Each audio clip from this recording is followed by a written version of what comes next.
La mafia khazare, l'histoire occulte. Le rideau se lève à présent pour révéler en pleine lumière la mafia khazare et son projet diabolique d'infiltrer et de tyranniser le monde entier et d'éradiquer toutes les religions abrahamiques pour les remplacer par leur talmudisme babylonien, également connu sous le nom de luciférisme ou satanisme ou culte de Baal. Note: l'histoire des Khazars, et particulièrement celle de la mafia khazare, le plus grand syndicat du crime organisé au monde, en laquelle l'oligarchie khazare s'est transformée par l'utilisation de la magie babylonienne de l'argent, a été presque complètement expurgée des livres d'histoire. La mafia khazare actuelle sait parfaitement qu'elle ne peut exister sans se cacher derrière le secret, et a de ce fait dépensé beaucoup d'argent pour voir son existence éradiquée des livres d'histoire, pour éviter que des citoyens du monde n'apprennent l'existence de cette horreur défiant l'imagination qui anime la cabale du crime organisé la plus importante du monde. Les auteurs de cet article ont fait de leur mieux pour ressusciter cette histoire perdue et occulte des Khazars et de leur énorme syndicat international du crime organisé, appelé la mafia khazare, et mettre cette histoire à la disposition du monde via l'internet, la nouvelle presse à imprimer de Gutenberg. Il a été extrêmement difficile de reconstituer cette histoire occulte de la mafia khazare. Donc nous vous prions d'excuser des imprécisions ou des erreurs mineures qui sont fortuites et dues à la difficulté de faire émerger la véritable histoire des Khazars et de leur mafia. Nous avons fait de notre mieux pour la reconstituer. C'est Mike Harris qui a établi le fil conducteur et fait la véritable découverte de l'existence de l'histoire secrète de la mafia khazare et de son pacte de sang de prendre sa revanche sur la Russie pour l'aide qu'elle a apportée aux Américains pour qu'ils gagnent leur guerre révolutionnaire, guerre d'indépendance et la guerre de sécession, et leur pacte de sang de prendre leur revanche sur l'Amérique et les Américains pour avoir gagné ces guerres et avoir soutenu l'Union. Lors de la conférence en Syrie sur le combat contre le terrorisme et l'extrémisme religieux le 1er décembre 2014, dans son discours de fond, l'éditorialiste en chef et président de Veterans Today, Gordon Duff, a révélé pour la première fois en public que le terrorisme mondial est en réalité l'émanation d'un énorme syndicat international du crime organisé associé à Israël. Cette divulgation a déclenché une onde de choc à la conférence et presque instantanément dans le monde entier, étant donné que presque tous les dirigeants mondiaux ont reçu le rapport de Gordon Duff ce même jour en l'espace de quelques minutes. Et maintenant, Gordon Duff a demandé au président Poutine de communiquer les renseignements russes. Cérémonies occultes de sacrifices d'enfants qui sont en fait un ancien culte de Baal. Vers 1200 de notre ère, la Russie et les pays voisins en eurent assez et décidèrent d'agir.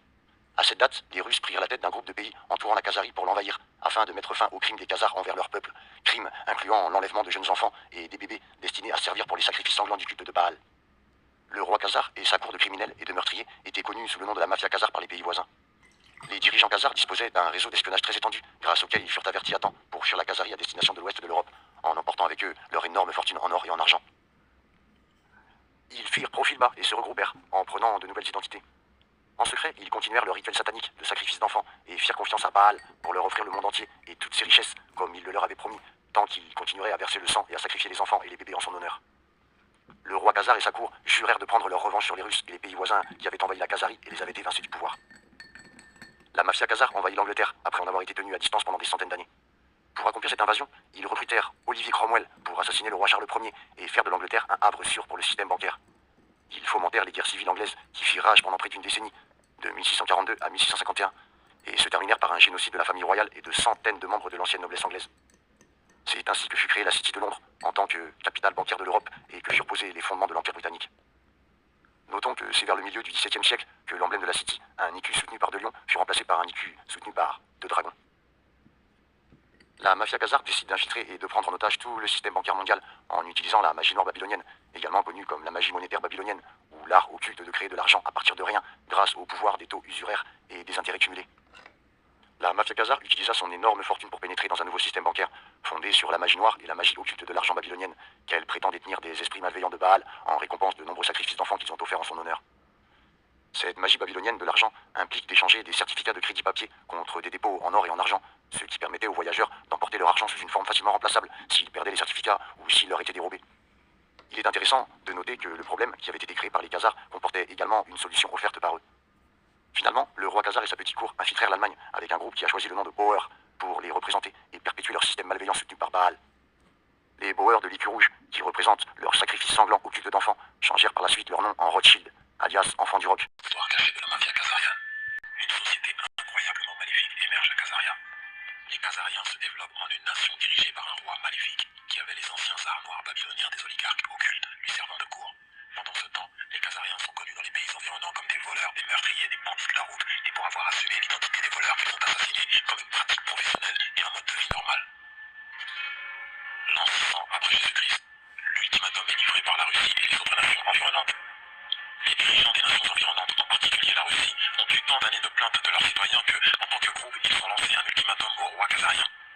Ils envoient un communiqué au roi khazarien selon lequel il doit choisir l'une des trois religions abrahamiques pour son peuple, en faire sa religion officielle d'État et exiger que tous les citoyens khazariens la pratiquent, et socialiser tous les enfants khazariens pour pratiquer cette foi. La lettre d'Albert Pike. Cette lettre du 15-08-1871 fut révélée par le Commodore William, né en 1895, mort en 1959, dans son livre Bones in the Game, Des pions sur l'échiquier, édition canadienne éditée en 1954 par la National Federation of Christian Lavemen. Cet officier de marine canadien faisait partie de l'équipe formée par l'amiral britannique Sir Barry Domville, ancien chef de la Naval Intelligence, retraité en 1936 et plus tard incarcéré par W. Churchill comme antibellicite.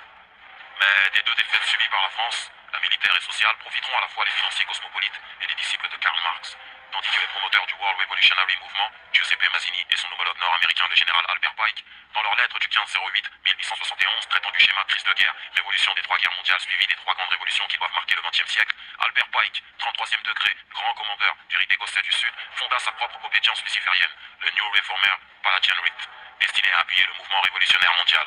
Voici les révélations d'Albert Pike. 1. La Première Guerre mondiale devrait permettre aux Illuminati de renverser le pouvoir des tsars en Russie et de transformer ce pays par la mainmise du communisme athée. Les divergences naturelles attisées par les agents des Illuminati entre les empires britanniques et allemands devraient servir à fomenter cette guerre. Le conflit terminé, le communisme devrait se constituer et être utilisé pour détruire les autres gouvernements et affaiblir les religions. 2. La Deuxième Guerre mondiale devrait être fomentée en jouant sur les divergences entre fascistes et sionistes politiques. Cette guerre devrait permettre la destruction du nazisme et accroître la puissance du sionisme politique de façon à ce que l'État souverain d'Israël puisse s'établir en Palestine. Pendant la Deuxième Guerre mondiale, la puissance du communisme international devrait arriver au niveau de celle de la chrétienté tout entière. Arrivé à ce point, il devrait être contenu et mis en réserve jusqu'à son utilisation. Et le dernier cataclysme social. Quelle personne informée pourrait nier que Roosevelt et Churchill ont réalisé cette politique? 3.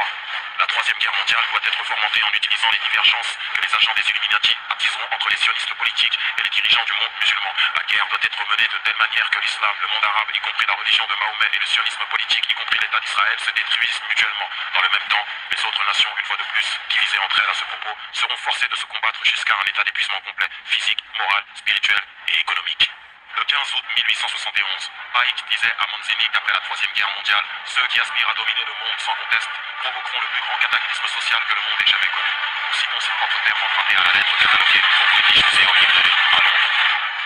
Nous lâcherons les nihilistes et les athées et nous provoquerons un formidable cataclysme social qui, dans toute son horreur, montrera clairement aux nations les effets d'un athéisme absolu, origine de la sauvagerie et du plus sanglant chambardement. Puis, tous les citoyens, obligés de se défendre eux-mêmes contre la minorité révolutionnaire mondiale, extermineront les démolisseurs de la civilisation. Et les masses déçues par la chrétienté dont les esprits déistes seront à partir de ce moment sans boussole, à la recherche d'un idéal, sans savoir vers quoi tourner son adoration, recevront la vraie lumière grâce à la manifestation universelle de la pure doctrine de Lucifer.